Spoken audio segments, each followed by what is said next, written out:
छत्तीसगढ़ में एक गुलगुला नाम का गांव हुआ करता था।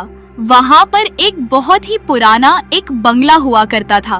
गांव के आसपास के लोगों का मानना था कि उस पुराने बंगले में किसी भूत का साया है। एक दिन गांव के दो आदमी आपस में बात कर रहे होते हैं।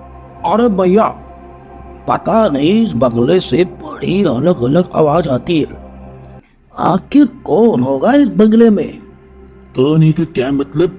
भूत है इसमें। अब कल ही रात की बात बताता हूँ। कल रात को मैं अपने घर जा रहा था। रात बहुत काली थी, बहुत तेज हवा चल रही थी।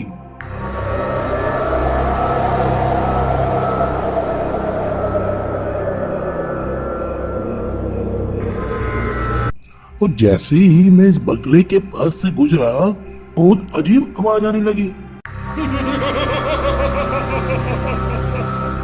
कैसी आवाज? वो कह रहा था, विनोद कहाँ जा रहे हो? जरा इधर तो आओ। और मैंने ये सुना ही था कि मैं बिना कहीं रुके इतने जोर से भागा,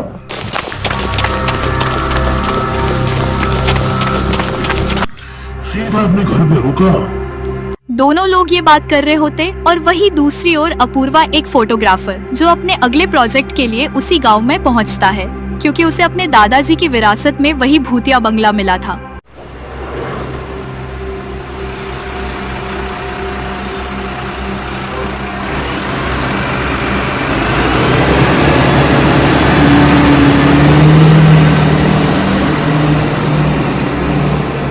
बंगला तो बहुत बड़ा है, पर ये तो बहुत खराब हालत में है। सारी दीवारें जर्जर हो रही हैं। अब चलो, जो है सो है, कोई नहीं, जो होगा देखा जाएगा। फिर अपूर्वा अपना सामान उठाता है और बंगले के अंदर जाता है और बंगले में इतनी गंदगी देखता है, जगह जगह जाले लगे हैं और हर जगह धूल मिट्टी जमी थी। ये सब देखकर अपूर्वा थोड़ा चिंतित होता है और गांव के लोगों से बात करता है ताकि बंगले की सफाई के लिए कोई मिल जाए। अपूर्वा को एक बुजुर्ग आदमी मिलता है। बंगले में सफाई? कौन से बंगले में सफाई? और तुम्हें पहले कभी नहीं देखा? यहाँ क्या नए आए हो बेटा? अरे काका, यहाँ कोई सफाई वाला मिलेगा? मुझे अपने बंगले में सफाई करवानी है, वहाँ बहुत गंदगी है। अब बंगले में सफाई? कौन से बंगले में सफाई? और तुम्हें पहले कभी नहीं देखा? यहाँ नए आए हो बेटा? हाँ काका, आज सुबह ही आया हूँ शहर से। वो है ना शांतिदास जी का बंगला, उसमें रहने आया हूँ। वो मेरे दादाजी का बंगला है। वो बंगला, उसमें तो भूत का साया है। भूत का साया? ये आप क्या बोल रहे हो काका? भूत वगैरह कुछ नहीं होता, ये सब बकवास है। आप सिर्फ ये बताओ, यहाँ कोई सफाई वाला मिलेगा? अब बेटा, यहाँ कोई भी उस बंगले में काम नहीं करेगा, क्योंकि सबका मानना यह है कि वो एक भूत बंगला है। तुम्हें अपने बंगले में साफ सफाई के लिए दूसरे गांव में जाना होगा। अब दूसरे गांव में कहाँ जाऊंगा? लगता है सब कुछ मुझे खुद साफ करना होगा।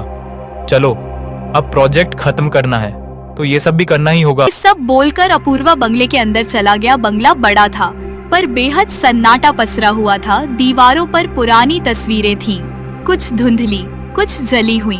पिछवाड़े की खिड़की लोहे की जाली से बंद थी। अपूर्वा ने झांकने की कोशिश की, लेकिन घना अंधेरा और बाहर झाड़ियों की सरसराहट ने उसे रोक दिया। चलो, सफाई का काम तो हुआ, अब थोड़ा आराम किया जाए, बहुत थकान हो गई है। अपूर्वा जैसे ही आराम करता है, तभी अचानक खिड़की से खटखट की आवाज आने लगी।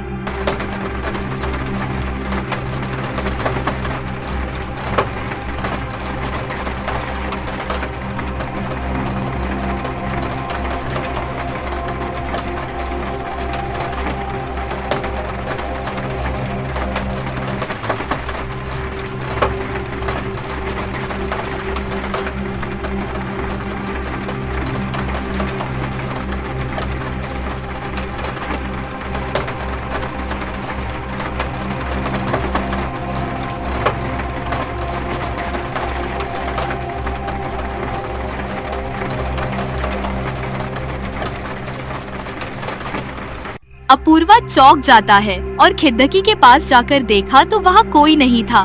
मेरा वहम होगा वैसे भी। आज वो काका बहुत अजीब बात कर रहे थे, इसलिए मेरे मन में ये बात रह गई होगी। अब अगले गांव की एक बूढ़ी औरत पार्वती दाई अपूर्वा से मिलने आई। क्या हुआ बेटा? मैं पार्वती हूँ, मैं इस गांव में रहती हूँ। मुझे पता चला इस भूतिया घर में कोई रहने आया है। भूतिया घर?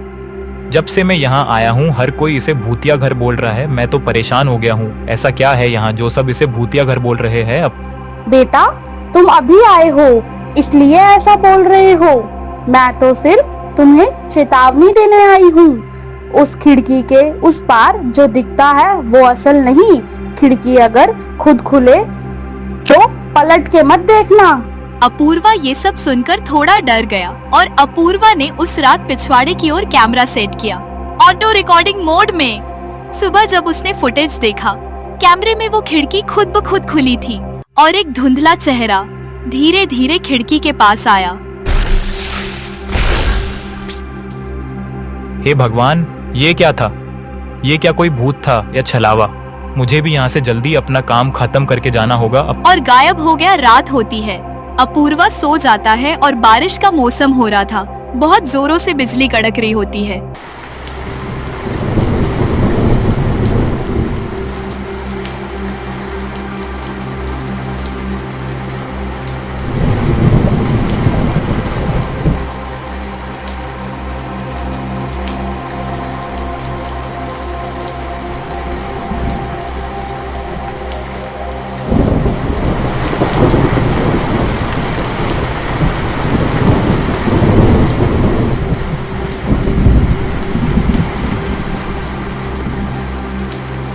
अपूर्वा की नींद टूटी। किसी के रोने की आवाज आ रही थी।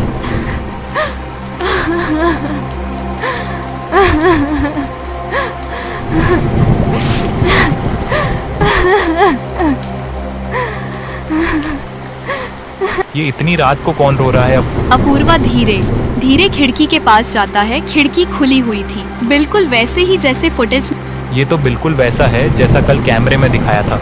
में था। जैसे ही अपूर्वा ने खिड़की के बाहर देखा, एक लड़का खड़ा था, बिल्कुल उसकी शक्ल जैसा, पर चेहरे पर खून टपक रहा था और वो बोल रहा था,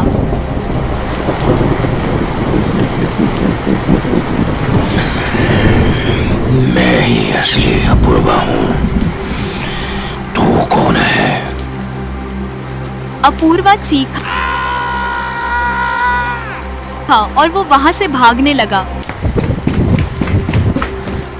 पर उस भूत ने उस पर वार किया और अपूर्वा वही नीचे जमीन पर घायल होके गिर गया और वो तड़प कर मर गया। और आज भी गांव वालों को बंगले से अपूर्वा की चीखें सुनाई देती है।